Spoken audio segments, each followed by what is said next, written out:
అందరికీ నా హృదయపూర్వక నమస్కారాలు. జనసేన పార్టీ 12వ ఆవిర్భావ దినోత్సవ శుభాకాంక్షలు. మన అధ్యక్షులు గౌరవ ఆంధ్రప్రదేశ్ రాష్ట్ర ఉప ముఖ్యమంత్రి శ్రీ పవన్ కళ్యాణ్ గారు ఎంతో ఉన్నత విలువలతో సమాజంలో మార్పు తీసుకురావాలనే లక్ష్యంతో జనసేన పార్టీని స్థాపించారు. నాటి నుండి ఈ రోజు వరకు ఎన్నో ఒడిదుడుకులు ఎదుర్కొన్న ఎంతోమంది వ్యక్తిగతంగా విమర్శలు చేసి ఆయన మనోస్థైర్యాన్ని దెబ్బతీయాలని చూసినా సరే పట్టుదలతో నిలబడి మనల్ని ముందుండి నడిపించారు. ఆయన పోరాట ఫలితంగా ఈరోజు జనసేన పార్టీ 100% స్ట్రైక్ రేట్ సాధించి చరిత్ర సృష్టించి అధికారంలో భాగస్వామ్యం అయ్యేలా చేసింది. నేను ఎప్పుడు చెప్పే విషయమే మళ్ళీ చెప్తున్నాను.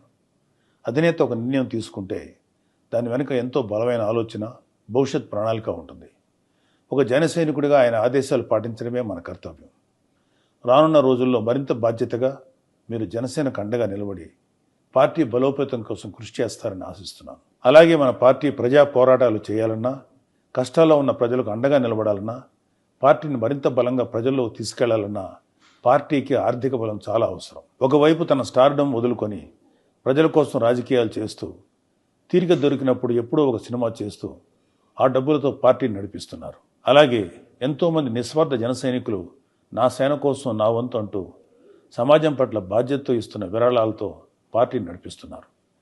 డబ్బు మీద ఆశ లేని వ్యక్తి మన నాయకుడు పవన్ కళ్యాణ్ గారు. ఆయన సంపాదనలో అధిక భాగం కష్టాల్లో ఉన్న వారి కన్నీరు తుడవటం కోసం వెచ్చించిన గొప్ప వ్యక్తి.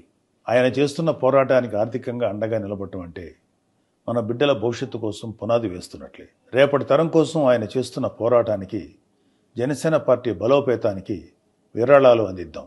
కొత్త తరం రాజకీయ వ్యవస్థను నిర్మిద్దాం. నేను నా జనసేన కోసం విరాళం ఇస్తున్నాను. మరి మీరు? జై జనసేన, జై హింద్.